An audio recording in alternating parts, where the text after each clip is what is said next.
Have you ever wondered why your walk with God feels stuck, even though you're praying, fasting, and trying your best? Have you ever asked yourself why you keep falling into the same patterns, the same distractions, the same cycles, no matter how hard you try? Let me tell you something today, it's not always the devil. Sometimes, the enemy doesn't need to attack you directly, he just sends the wrong people into your life. And listen closely, this is not a coincidence.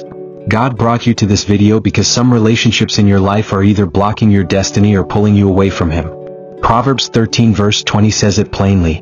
Walk with the wise and become wise, associate with fools and get into trouble.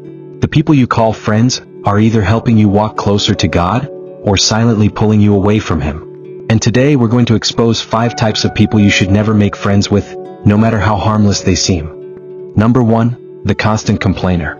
Their words drain your faith. You know the type. Nothing is ever enough. Life is always unfair. God is always too slow. Every time you share your dreams, they kill them with one sentence. Be realistic. That's too risky. You're overthinking God's promises. But here's the danger. Words shape faith. If you surround yourself with constant complainers, you'll eventually start doubting God's goodness.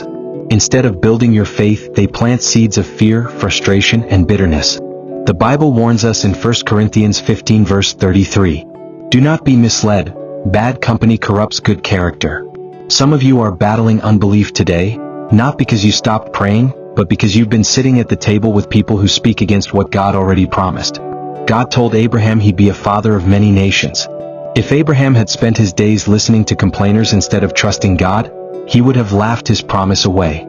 Check your circle. If their words don't push you closer to God, they're slowly pulling you away. Number 2, the secret sinner. They normalize what God calls sin. This one is subtle and dangerous. They might look saved. They might even carry a Bible. They talk about God when it's convenient, but behind closed doors, they live a life completely opposite of His Word. And here's where it gets deadly. They'll try to normalize their compromise. Everybody does it. God understands my heart. It's just a little sin. No. Sin tolerated becomes sin celebrated. And sooner or later, what you constantly tolerate in others, you'll start imitating in your own life. Proverbs 12 verse 26 warns us. The righteous choose their friends carefully, but the way of the wicked leads them astray. Some of you have been struggling with secret battles, habits you thought you'd never pick up. Not because you suddenly became less spiritual, but because you've been walking with people who make sin look normal. This isn't judgment, it's protection. If you want to walk in God's power, you need friends who hate sin as much as they love God. Number 3, the dream killer. They sabotage your destiny with doubt. God placed something inside you, a calling, a gift, an assignment. But the wrong friend can bury it before it even begins to grow. Dream killers always operate in subtle ways. They downplay your ideas. They mock your passion. They remind you of your past every time you talk about your future. Listen. Sometimes the enemy uses the people closest to you to kill what God planted in you. But here's the truth, you can't walk into your calling while surrounding yourself with voices that don't believe in it. Proverbs 4 verse 23 says, Guard your heart above all else, for it determines the course of your life. Your destiny is too expensive to let it be negotiated by dream killers. Find friends who push your purpose, not bury it. Number 4, the perpetual victim. They keep you stuck in cycles. Be careful with people who never take responsibility. Everything is always someone else's fault. They always meant well, but somehow drama follows them everywhere. Here's the danger. If you stay too close, their chaos becomes your chaos. Can you believe what they did to me? People always use me. Nothing ever works out for me. Listen, compassion is Christ-like, but constant enabling is spiritual suicide. Galatians 6 verse 5 reminds us, each one should carry their own load.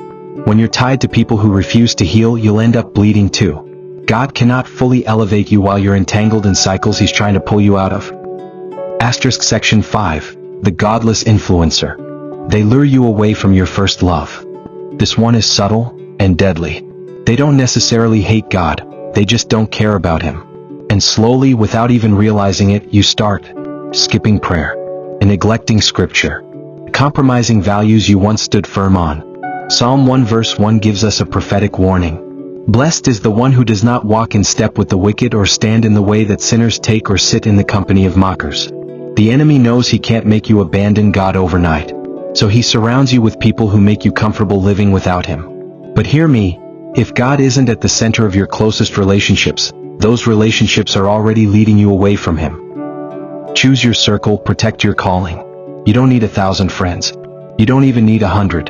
You need the right 3 or 4 who speak life into you when your faith wavers, call you higher when you're tempted to compromise, cover you in prayer when you can't stand on your own, push you closer to God even when it's uncomfortable. Proverbs 27 verse 17 says, "As iron sharpens iron, so one person sharpens another."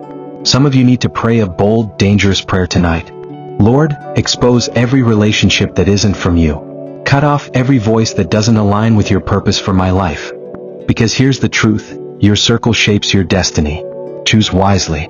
Protect your calling. And above all, never trade intimacy with God for acceptance from people. If this message spoke to your spirit, I want you to type this boldly in the comments. Lord, align my circle with my calling. And if you're serious about protecting your purpose, hit subscribe, because your spiritual growth matters.